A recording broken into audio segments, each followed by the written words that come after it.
Good evening, I'm Ryan Graham. Thank you for joining us. A new City and District of Thunder Bay Youth Wellness Hub celebrated its grand opening yesterday. The initiative brings together multiple organizations under one roof on Holland Street. Designed by youth for youth with collaboration from Children's Centre Thunder Bay. The hub is funded through part of an $8.3 million provincial investment to build 10 new youth hubs across Ontario. The hub is aimed at supporting young people aged 12 through 25 across the region with mental health counseling, primary care, and peer support. Children's Centre CEO Diane Walker says it's a one-stop shop for youth service needs. A youth comes here that maybe a friend brings them and maybe they have some kind of health issue going on and our nurse practitioner sees them and they get a prescription or they get some help with their primary care needs.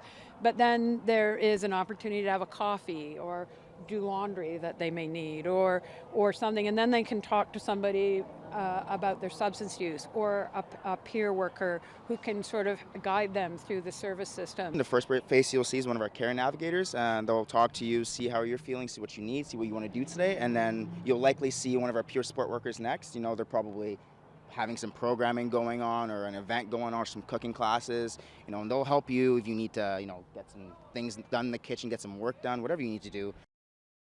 The hub, located at 1134 Roland Street, is open Tuesday through Friday from 1 to 7 p.m. and Saturdays from 11 until 4. Officials with Northern Linkage joined the Thunder Bay DSAB for the grand opening this week of a new affordable housing complex on Archibald Street. The units are for people with disabilities, mental illness or addictions, and those experiencing homelessness in the community. A ribbon-cutting ceremony was held for Ann Potvin Place, a two-story, 14-unit supportive housing project located across from McKellar Place. The first floor units are dedicated to the Back to Home program in collaboration with St. Joseph's Care Group.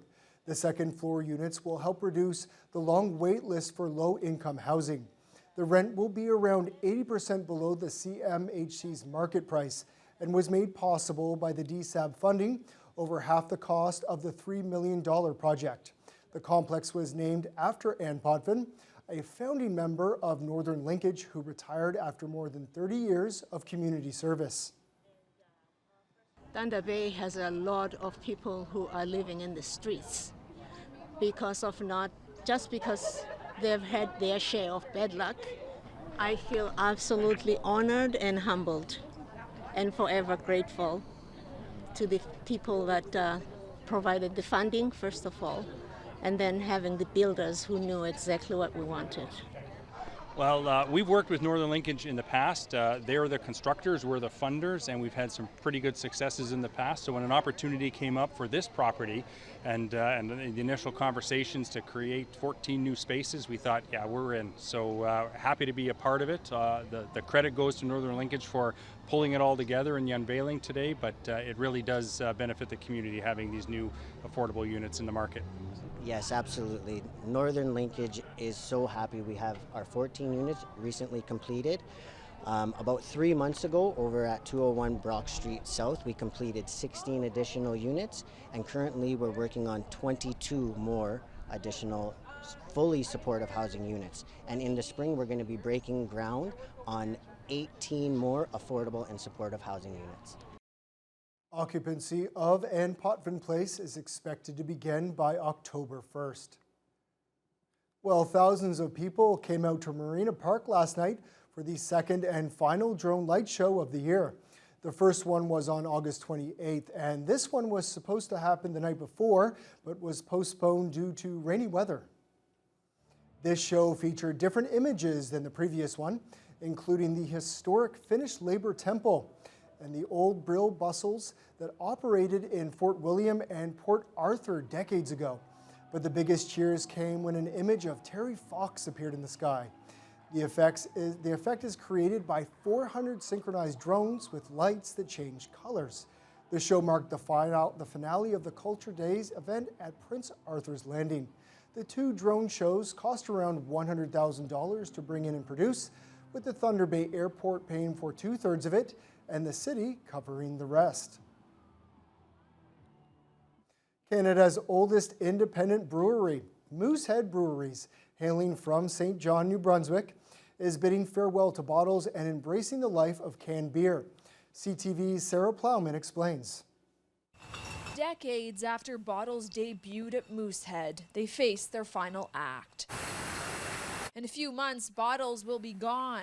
More cans are coming. We need to focus on what our consumers want, and that's beer and cans. Once the top choice, bottles have slid in popularity as consumers reach for cans. Today, the bulk of Canadian beer is canned. It offers more space for labels, fits better in trucks and fridges, and some argue there are quality benefits. The can is a much stronger preventer of oxygen getting in. It was the consumer who drove the industry to a package the consumer preferred. Ditching bottles for cans might be what people prefer, but will it cost you more? We had to ask. No. Moosehead says it's been eating the costs as its cans, like all aluminum cans, face double tariffs, and the price of raw aluminum has spiked. That's hurting us. I would say it's manageable at this point. Beer Canada notes some breweries have had to up their prices.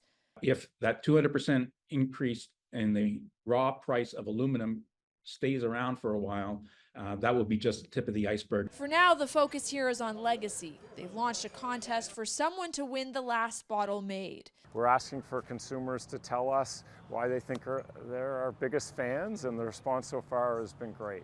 As for how the company's president prefers to drink beer, So my grandfather said the best vessel to drink a beer out of is a glass. tradition he can carry forward no matter what. Sarah Plowman, CTV News, St. John. With hundreds of people through the doors within the first few hours, this year's ThunderCon is shaping up to be a monster of a convention.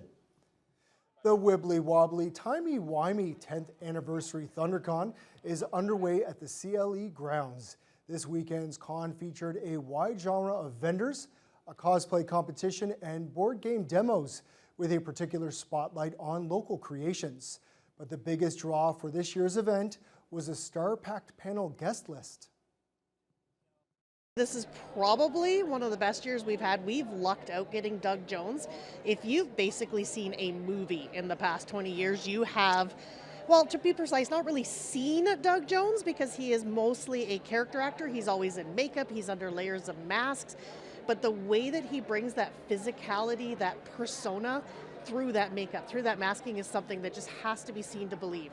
I've been doing the convention circuit for, the last 18 years, I think. And I've never been up here before to Thunder Bay in general. I've never been to Thunder Bay for any reason. So I was like, I've heard of it. And one of my co-stars from Star Trek Discovery, Patrick Kwok-Chun, was here last year. I saw him on his socials going, "Hey, I'm at ThunderCon, everybody." I'm like, "ThunderCon? What's Thunder? I want to go to ThunderCon." So when the offer came, of course, we said, "Yes, I'm coming to ThunderCon." So here we are. The panels, contests, performances, and fun continue on Sunday. The Navy is hosting public tours on HMCS Margaret Brook. The tours are today and Sunday from 11 to 5, and free shuttles are available from the community auditorium from 10:30 to 4. Emma Chilton reports. The public tours give residents the chance to explore the Navy ship and meet the sailors aboard. The ship's visit is part of the Navy's broader effort for recruitment. Lieutenant Joel Biesenthal says why these public tours are so important. Our mission now is for outreach and recruitment, and we need to let our fellow Canadians know about their Navy. And being in Thunder Bay, so far inland, we're very fortunate that the Margaret Brook came up to be we are the first port visit on the Great Lakes deployment. By having her here, it's having like I said before, a great large ship, gray hull at the waterfront. It shows that the Navy is here. Residents toured the deck, living quarters, and operation areas. Many had conversations with sailors about life at sea. We spoke to residents about why they wanted to tour the ship. I love the ship. It's absolutely massive. I love it. It's cool. The people here are nice, you know. You get to see what a ship is really like. I didn't think it was going to be this big, actually. paradigm of the new Canadian Navy. New ships, modern ships, and hopefully they will be able to rebuild our Navy back to what it once was. One of the most respected and prestigious navies in the world. And it's really nice that these tours get to come to Thunder Bay in our port and give our community something to do. These events really mean a lot to families and community members, and we're happy that the ship decided to come here. There was a lifeboat, and that was super big. I've always liked Navy vessels. I've always liked the Navy, so that's why I've really chosen to be on sort of cadets, Navy cadets. In addition to the ship tours, the sailors are conducting a small boat exercise in the harbor, bringing together 65 sailors from across Ontario. That kind of training allows us to also deal with outreach and let the public know that the Navy is here, and some of the cool things that you get to do as a part-time sailor as well. Some of these people are going to school or they have careers, and it gives them a chance on the weekends to train. Emma Chilton, TBT News.